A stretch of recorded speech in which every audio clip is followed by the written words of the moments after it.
Professor Davi, há alguma peculiaridade no empreendedorismo brasileiro em relação aos casos internacionais?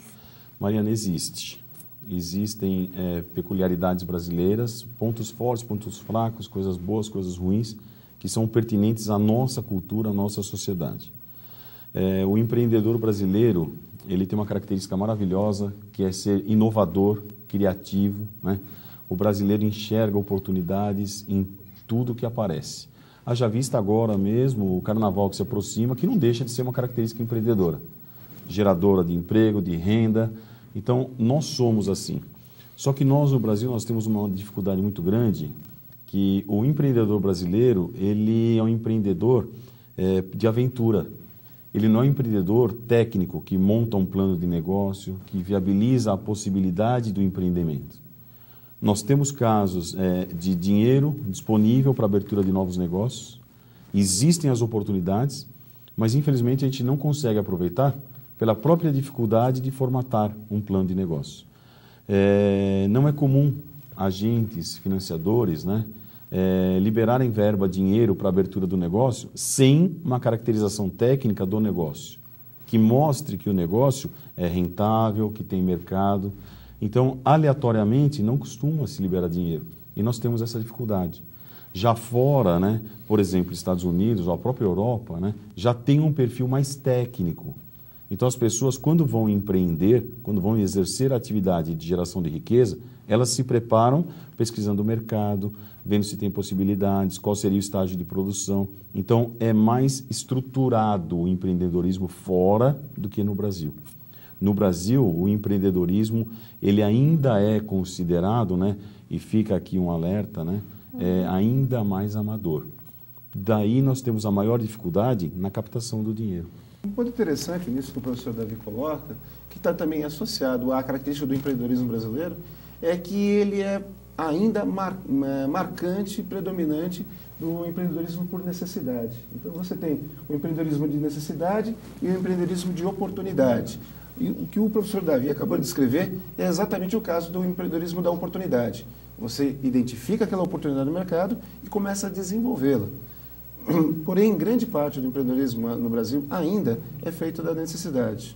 Por exemplo, quando você tem uma demissão ou um luto na família, então passa de uma hora para outra a ter que administrar aquele negócio que é oriundo da família. Então, muitas vezes, aquela situação simplesmente acontece.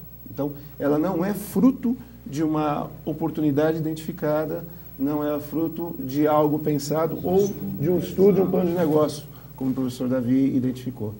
Então, esta situação acaba levando o empreendedor para uma alta mortalidade infantil, ou seja, um grande índice de negócios que são fechados em curto prazo, em menos de 2 anos. Ou seja, de acordo com dados do Sebrae, 50% dos empreendimentos iniciados fecham em torno de 2 anos, justamente porque o Brasil ainda carrega essa característica do empreendedorismo por necessidade. E, professor, como deve ser o papel do Estado no empreendedorismo? É interessante porque existe um grande volume de oportunidades para o Estado no tocante à questão do empreendedorismo.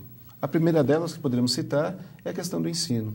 Nós já temos experiências hoje onde, a partir do nível fundamental, nós já temos um trabalho de educação empreendedora, no nível fundamental, no nível médio, como o professor Davi já citou, no nível universitário, na pós-graduação. Então, é possível criar condições, espaço para incentivar a formação de uma cultura empreendedora e intraempreendedora. Uma cultura empreendedora para a abertura de novos negócios, uma cultura intraempreendedora para a renovação das nossas empresas.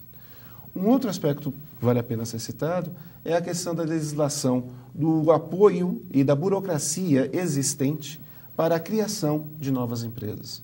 Hoje, no país, apesar da pequena e média empresa ter um papel significativo no PIB, ela, infelizmente, sofre com a falta de uma legislação específica de apoio à formação e ao seu desenvolvimento, ao seu financiamento e ao seu desenvolvimento. Um terceiro aspecto que valeria ser também mencionado, quanto à formação de novos empreendimentos, é o apoio que pode ser dado através das incubadoras nos empreendimentos tecnológicos. existem uma série de novas ideias, de projetos que surgem, né, por conta dos institutos de pesquisa, por conta de pesquisadores, por conta de universitários, que encontram, né, uma acolhida nas incubadoras. Então, o incentivo à formação de novas incubadoras para o surgimento de empresas, aliado a uma cultura, a uma legislação menos burocrática e a formação de cultura voltada, uma educação voltada ao empreendedorismo, eu diria que compõe um tripé significativo de participação no Estado para a melhora econômica, porque a questão empreendedora é melhoria da qualidade de vida, né? A consequência do empreendedorismo é o desenvolvimento econômico e melhoria da qualidade de vida das pessoas. Mariana, se você me permite só, João, mais um toquezinho nessa questão. O Estado, no meu entendimento, ele deveria entrar nessa questão do empreendedorismo como facilitador do processo empreendedor. Então, o Estado deveria ser o elo de ligação, né, entre, por exemplo, a iniciativa privada e as universidades, permitindo contratos. Para quê? Para que a iniciativa privada, em havendo uma necessidade, enxergando uma oportunidade e não tendo centro de pesquisa, usasse as universidades para tal. Então, o Estado poderia normatizar essa relação para facilitar esses processos, que é o que acontece no país desenvolvido. A maioria das patentes, a maioria dos novos negócios que surgem nos países desenvolvidos, a iniciativa privada entra com financiamento e a universidade, pelo seu próprio caráter pesquisador, desenvolve a tecnologia. Então, esse facilitador, esse meio de campo, poderia ser tranquilamente o papel do Estado. Que nós não temos isso de forma marcante ainda no Brasil. É verdade, a inovação ainda ela é incipiente nesse aspecto. Alguns passos já estão sendo dados, mas certamente tem muito caminho ainda, tem muito chão para trilhar. E, professor, é possível ser um empreendedor em tempos de crise? É possível e deve, né? Então, é assim, a gente costuma dizer na administração, né, que quando está tudo ok, né, não há grande preocupação da inovação, há um certo conformismo, né? Nos momentos de crise é que nós vemos a geração do desconforto. E esse desconforto é que causa a possibilidade da inovação.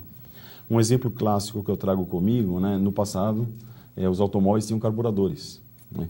Um dos principais fabricantes de carburadores no Brasil, fazendo uma visita a Frankfurt, na Alemanha, na feira do automóvel em Frankfurt, percebeu que os carros não tinham mais carburadores, né? No momento, é um momento de desespero, porque eu sou fabricante, tenho toda a minha estrutura montada para fazer carburadores.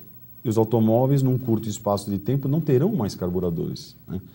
Então, essa questão de você enxergar a crise, né? Nesse momento de crise, você tem que pôr o quê? Pé no chão, cabeça fria, repensar e fazer da ameaça, da crise, a possibilidade de negócio.